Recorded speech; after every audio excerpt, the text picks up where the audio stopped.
வணக்கம்.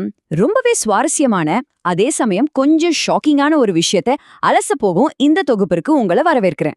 இன்னைக்கு நம்ம பார்க்க போற எண்கள் உங்களை கண்டிப்பா ஆச்சரியப்பட வைக்கும். உலகமே காத்துக்கிட்டு இருக்கிற ஒரு மாபெரும் விளையாட்டு திருவிழாவோட பின்னணியில இருக்கிற பொருளாதாரத்தை பத்தி தான் நாம இன்னைக்கு டீப்பா பார்க்க போறோம். தயாரா?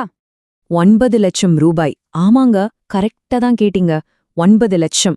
இது ஏதோ ஒரு பிரீமியம் காரோட விலையோ இல்ல ஒரு குடும்பத்தோட வருஷ வருமானமோ கிடையாது. வெறும் ஒரே ஒரு கால்பந்து போட்டிய நேர்ல போய் பார்க்கறதுக்கான டிக்கெட்டோட அதிகபட்ச விலை இதுதான். என்ன, நம்பவே முடியலையா? வாங்க, இது எப்படி சாத்தியம்னு விரிவா பாப்போம்.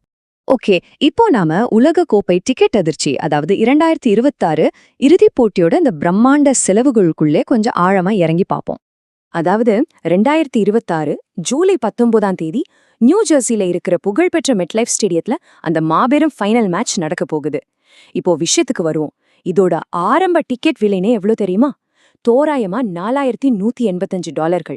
நம்ம ஒரு காசுக்கு கணக்கு போட்டா சுமார் 3.5 லட்சம் ரூபாய். அப்படியே கொஞ்சம் கொஞ்சமா மேல போய் விஐபி சீட்டுக்கெல்லாம் $11,000, அதாவது 9 லட்சம் ரூபாய் வரைக்கும் தொடுதுங்க. இப்போ இந்த வெள்ளைப்பட்டியல ஒரு பார்வை பார்க்கலாம். டிக்கெட் வகைகளோட கட்டமைப்பு எப்படி பிரிக்கப்பட்டிருக்குன்னு நான் உங்களுக்கு தெளிவா விளக்குறேன். இப்போ இத கவனிங்க. ஸ்டேடியத்துல நாம எந்த இடத்துல உட்காடுறோங்கிறத பொறுத்து இந்த விலை மாறும். கேட்டகரி 1 எனப்படும் முதல் நிலை இருக்கைகள் தோராயமா $8,680 $10,990 மேல விற்கப்படுது.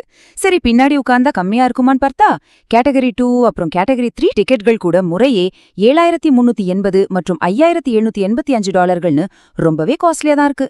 சுருக்கமா சொல்லணும்னா, ஸ்டேடியத்துல நீங்க எந்த மூலையில உட்கார்ந்து பார்த்தாலும் இது உங்களோட பாக்கெட்டை பதம் பார்க்குற ஒரு பெரிய இன்வெஸ்ட்மெண்ட் தான். இப்போ இந்த 2 விஷயத்துக்கும் நடுவுல இருக்கிற பெரிய முரண்பாட்டை பாருங்களேன். ஜூன் 11ஆம் தேதி மெக்சிகோல நடக்கிற ஓப்பனிங் மேட்ச் டிக்கெட் நம்ம ஊர் மதிப்புக்கு சுமார் 2.39 லட்சத்துல தொடங்குது. ஆனா அதே நேரத்துல உண்மையான ரசிகர்களுக்காக சப்போர்ட்டர் டயர் அப்படின்னு ஒண்ணு வச்சிருக்காங்க. இதுல தகுதி பெற்ற அணிகளோட ரசிகர்களுக்கு வெறும் $60, அதாவது சுமார் $5,000 டிக்கெட் தராங்க.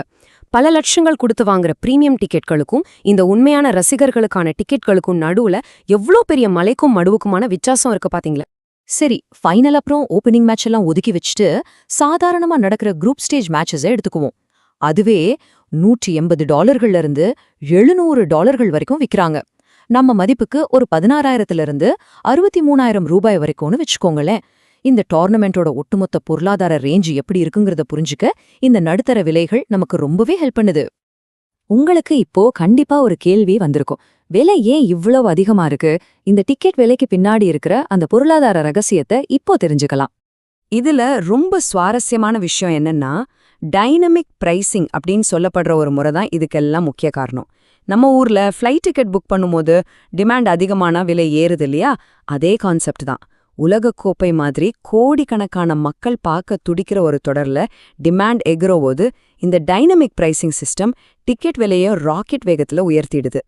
இது மட்டும் இல்லாம இதுல இந்த ஒரு பெரிய சிக்கலும் இருக்குங்க.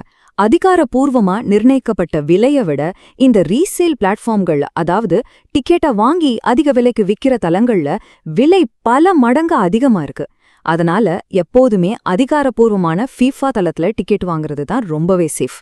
ஆமா, ஒரு முக்கியமான விஷயம், நாம இப்போ பார்த்த இந்த விலைகள் எல்லாமே ஏப்ரல் 2026ஓட தொடக்க நிலவரப்படி ஃபீஃபா வெளியிட்ட தகவல்களோட அடிப்படையில அமைஞ்சதுதான்.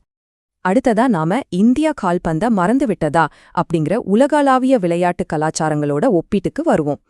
யாருமே மறுக்க முடியாத ஒரு உண்மை என்னன்னா, கிரிக்கெட்டை விட உலக அளவுல கால்பந்துக்கு தான் மிகப்பெரிய ரசிகர் பட்டாளர் இருக்கு.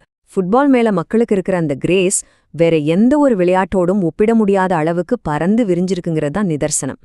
கடைசியா இங்க நம்ம கவனிக்க வேண்டிய ஒரு பெரிய முரண்பாடு இருக்கு. உலகமே இப்படி கால்பந்து ஜுரத்துல தீவிரமா இருக்கும்போது கிரிக்கெட்டே தங்களோட சுவாசமா நினைக்கிற நம்ம இந்தியா உண்மையிலேயே கால்பந்த மறந்துடுச்சா? இந்த தரவுகள் உங்களுக்குள்ளேயும் நிச்சயமா சில கேள்விகளை எழுப்பியிருக்கும்னு நினைக்கிறேன். யோசிச்சு பாருங்க. மீண்டும் இதே மாதிரி இன்னொரு சுவாரஸ்யமான அலசலோடு உங்களை சந்திக்கிறேன்.